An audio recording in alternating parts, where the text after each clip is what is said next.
Hello, everyone, and welcome back to Mr. English Tips, where learning English is easy and fun. I'm Emily. Hello, Emily. It's great to be here with all of our amazing listeners. How are you today? I'm fantastic, Paul. I'm so excited about our topic today. It's a big one. Oh, yes. It's something many learners ask about. So, what is our big topic? Today, we are going to talk about how to speak like a native. Wow, that is a great topic. It's not about being perfect, right? It's about being clear and natural. Exactly. It's about sounding more relaxed and confident when you speak. And we have some fun tips to share. I'm ready. But before we start, we want to say thank you for listening. If you like our channel, please give this episode a thumbs up. Yes, and don't forget to subscribe and share it with your friends. It helps us a lot. Okay, Emily, let's begin. Let's do it. So, what is our first point for sounding more like a native speaker? Our first topic is connected speech. Oh, that sounds serious. It does sound a little serious, but it's actually very simple and very natural. Can you explain it, Emma? Of course. Connected speech is when we link words together. We don't say every word one by one. For example, we don't say, and apple. Ah, I see. The words flow together. So how does an apple sound with connected speech? It sounds like an apple. The two words connect and sound like one word. It's smooth. That makes sense. It sounds much faster and more natural. Do you have another example? Sure. How about good afternoon? We don't say good afternoon. The D sound from good connects to afternoon, so it sounds more like good afternoon. Yes, exactly. It makes the conversation flow. It's a small change, but it makes a big difference. That's a great tip. So listen for how words connect. Cool. What's next on our list? Next up, we have reductions and contractions. This one is super common. Reductions. Does that mean we make words smaller? That's a perfect way to say it. We make some words shorter to speak faster. For example, going to. Oh, I know this one. Many people say going to like gonna. I'm gonna go to the store. You got it. Gonna is a reduction of going to. It's very common in informal spoken English. And want to becomes wanna, right? Like, I wanna learn English. Yes, you are on a roll, Emily. That's another great one. It's all about making speech easier and faster. What about contractions? Are they different? They are very similar. Contractions are when we combine two words, often with an apostrophe, like I am becomes I'm, or you are becomes your, and he is becomes he's. Good job. And we also have negative contractions. Do not becomes don't. Is not becomes isn't. This is so helpful. Using contractions like I'm and don't will make our listeners sound much more natural right away. It really will. It's a key part of daily conversation. Okay, ready for our third tip? I am ready. What is it? It is stress and emphasis. This is about which words we say with more energy. Ah, so not all words are equal. Some words are more important in a sentence. That's right. We stress the important words to give our sentence meaning. For example, if I say, I love this podcast, the stress is on I. So the meaning is that you love the podcast. Maybe someone else does not? Exactly. Now, what if I say, I love this podcast? Now the stress is on love. So you're saying you really, really love it. You feel it strongly.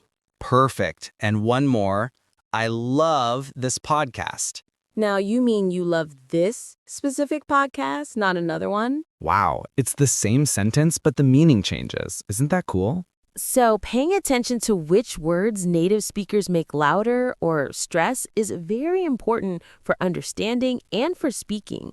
It's like the music of the language. That's a fantastic tip.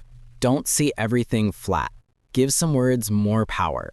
The music of the language, I love that, Paul. Okay, what's next for our listeners? The next topic is interesting. It's about regional accents. Oh, this is a big one because English is spoken in so many countries. Right, and even in one country, there are many different accents. An accent from London sounds different from an accent from Scotland. And an accent from New York sounds different from an accent from Texas in the United States. So the tip for our listeners is, don't worry, there is no one correct accent. That is so important. The goal is to be clear, not to sound exactly like someone from a movie, right? Exactly. It's good to listen to different accents. It helps your brain understand more people. You can listen to American English, British English, Australian English. All of them are wonderful. Your own accent is part of who you are, and that's great. The goal is communication. Well said, Paul. Be clear, be confident, and don't worry about having a perfect accent. What's our fifth tip? Let's talk about something really fun, modern slang. Okay, this is a tricky one. Slang changes so fast. Let's do it. So, what is our first point for sounding more like a native speaker? Our first topic is connected speech. Exactly. Another one you hear a lot is awesome. Oh, yes. That movie was awesome. It means it was amazing. Fantastic. What's a new slang word you have heard, Paul? People sometimes say lit when something is exciting or excellent, like the party was lit. But it's very informal. Very informal. The advice here is to listen for slang, but be careful using it. It's best to start with very common and safe words like cool or awesome. I agree. You don't want to use slang in a formal situation like a job interview. No, definitely not. But it's good to know what these words mean when you hear them. Great point.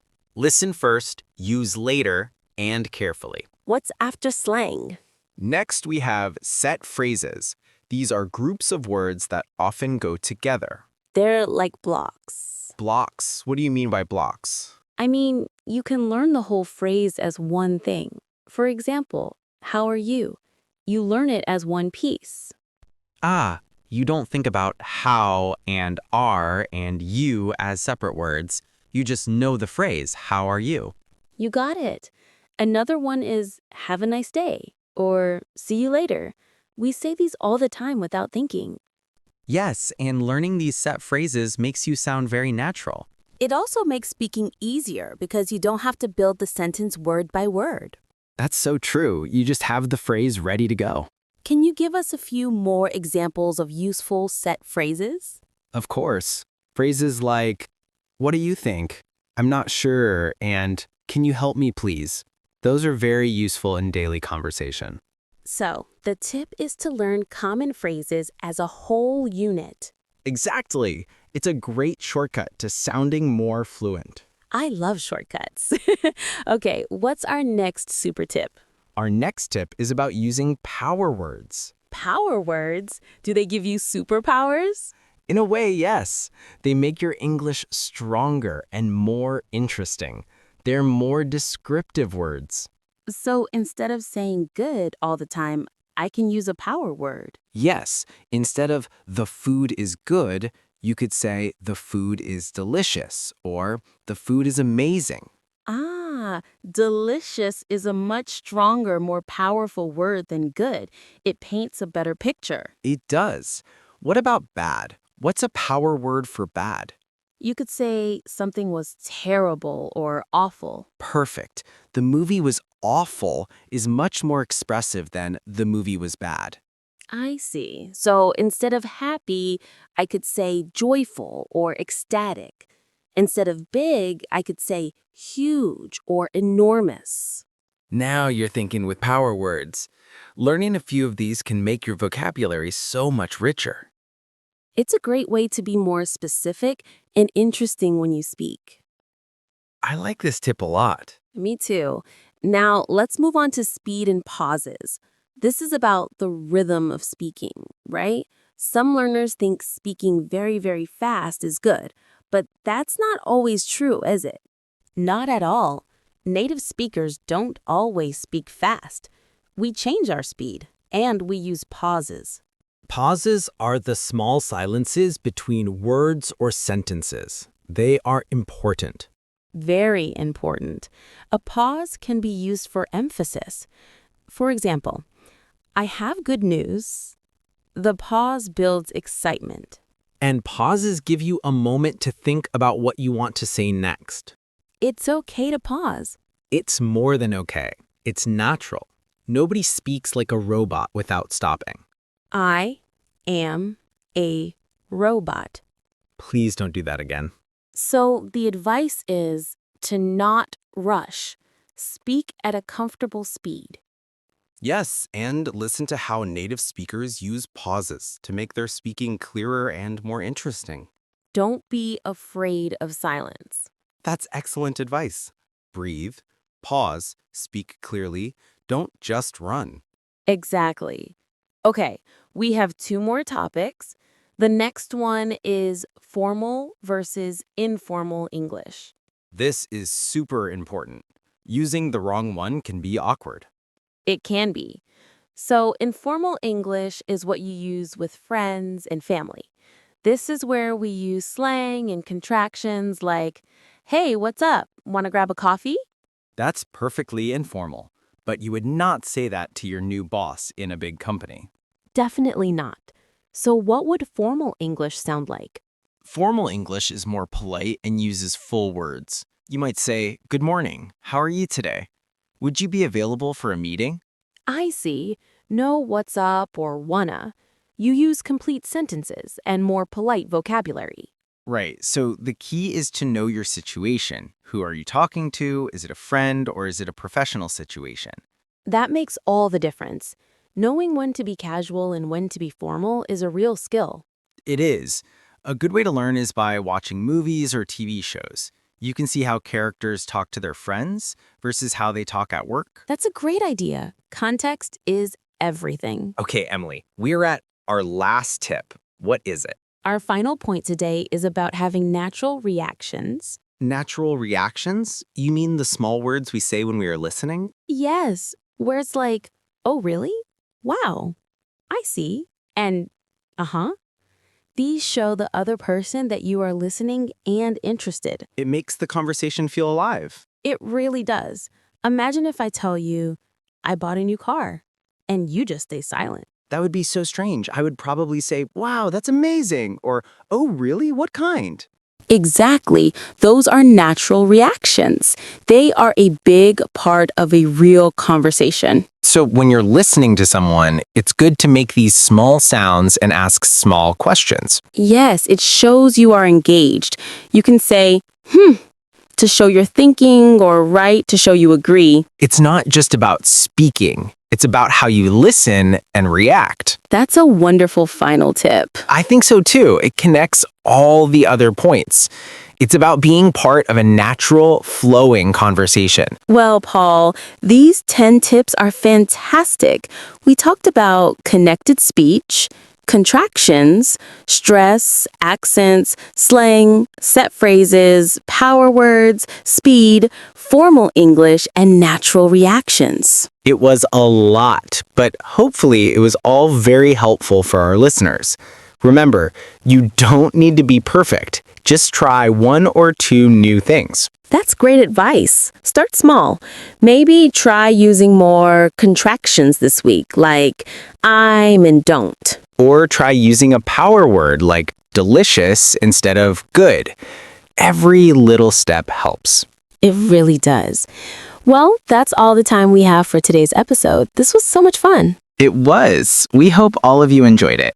If you found these tips helpful, please let us know in the comments. Yes, tell us which tip you are going to practice first. We love reading your comments. And don't forget to subscribe to Mr. English channel and share this episode with anyone who is learning English.